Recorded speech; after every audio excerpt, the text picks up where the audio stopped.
a gente tem dados que apresentam uma distribuição não normal, o gráfico mais recomendado é esse gráfico do tipo box plot, ou box whisker, tá?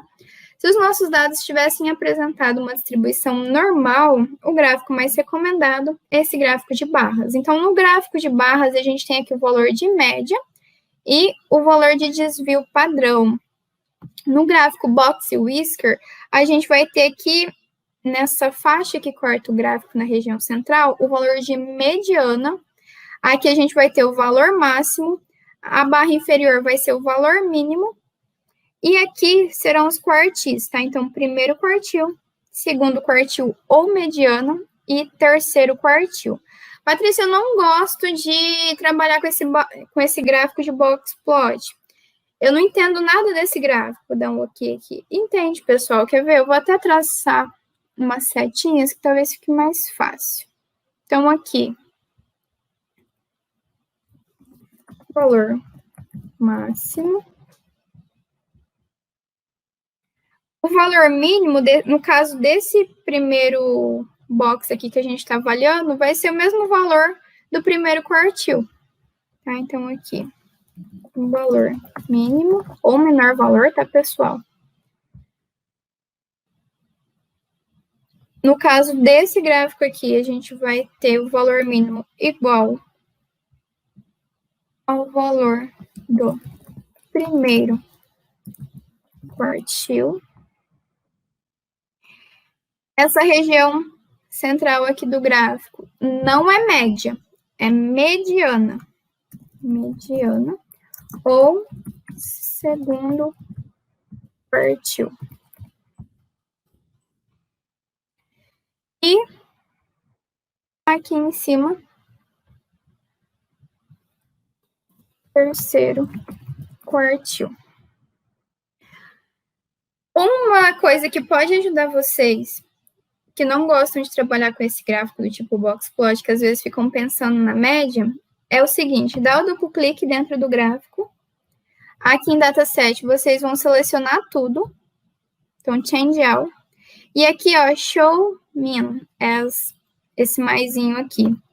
Então, aqui eu vou colocar em todos os meus gráficos um sinal de mais, que vai representar o valor de média. Então, um símbolo que vocês encontrarem dentro do gráfico do tipo box plot, pode ser esse sinal de mais, alguns outros softwares colocam um asterisco, ou então um hashtag dentro do gráfico do tipo box plot.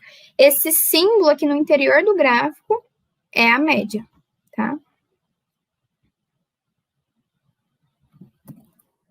Mas não é todo mundo que sabe, não é todo mundo que coloca. Isso aqui seria uma questão para vocês que talvez auxilie na interpretação dos dados de vocês. Patrícia, eu não gosto de utilizar esse tipo de gráfico box plot. Por que eu tenho que utilizar esse gráfico do tipo box plot quando os meus dados são dados não paramétricos? Eu fiz na última aula o seguinte esqueminha. Vamos ver se eu consigo reproduzir esse esqueminha aqui. Imaginem aqui alguns dados aleatórios. Então, aqui...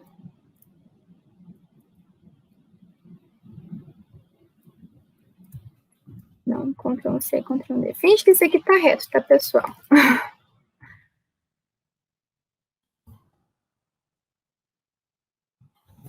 A gente vai fazendo na hora, então finjam que tá tudo reto aqui, que tá maravilhoso. Se os meus dados apresentam uma distribuição normal, eles vão apresentar uma distribuição homogênea aqui. Finjam que cada risquinho desse daqui é um valor. Então, se eles apresentam uma distribuição normal, eles vão apresentar esse tipo aqui de distribuição. E o que a gente vai representar?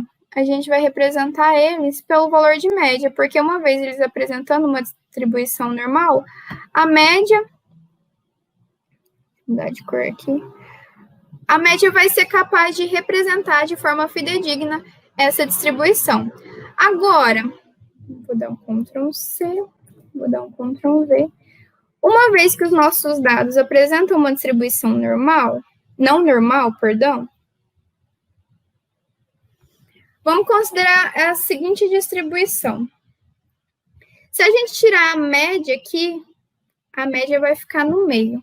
Essa média, vocês acham que vai representar realmente os meus dados?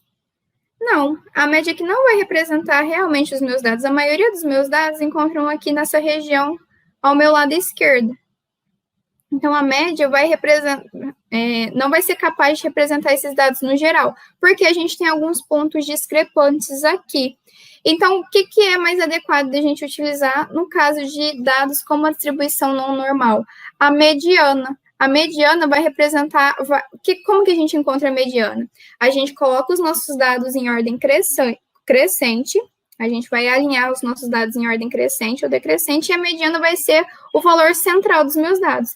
Então, se eu tirar a mediana aqui, a mediana já vai ser capaz de representar o meu conjunto de dados. Por isso que a gente utiliza a mediana e não a média para a gente representar dados que apresentam uma distribuição não normal. Então, dados com distribuição não normal, gráfico do tipo box plot, que a gente vai ter mediana, valor mínimo, valor máximo, primeiro quartil, segundo quartil a mediana e terceiro quartil. Virou uma bagunça aqui, né? Eu vou criar outro gráfico para a gente representar a diferença estatística. É só selecionar os dados, vou pedir aqui um novo gráfico a partir desses dados já existentes. Vou pegar aqui o meu box plot. E agora a gente tem os dados limpinhos. Então, a gente viu que tem diferença, vamos voltar lá, só para conferir, entre o grupo B e o grupo C. Então, a gente tem diferença entre esses dois grupos aqui. Patrícia, eu represento com um asterisco. Aqui a gente teve um asterisco. Se tivesse dois asteriscos, eu coloco um asterisco, dois asteriscos, quantos asteriscos eu ponho? Vocês podem escolher. Se no paper de vocês forem utilizar um asterisco independente do valor de P, mantenham isso para todas as figuras.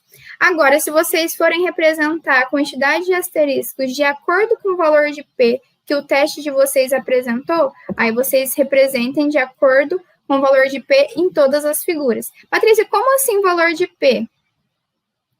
Quando a gente tem P menor que 0,05, a gente tem um asterisco. Quando a gente tem P menor que 0,01, a gente tem dois asteriscos. Quando a gente tem P menor que 0,001, o software traz para a gente 3 asteriscos. Se a gente tem P menor que 0,0001, o software traz para a gente 4 asteriscos, tá? Então, estabeleçam isso para vocês. Se vocês forem representar quando P deu menor que 0,5, independente do valor, eu vou pôr só um asterisco. Usem isso para todas as figuras. Não, Patrícia, eu quero representar a significância pela quantidade, pelo valor de P mesmo. Quantidade de asterisco de acordo com o meu valor de P. Então, usem isso para todas as figuras. Certo? Aqui deixa eu ver, dentes com cáries, né? Com cáries.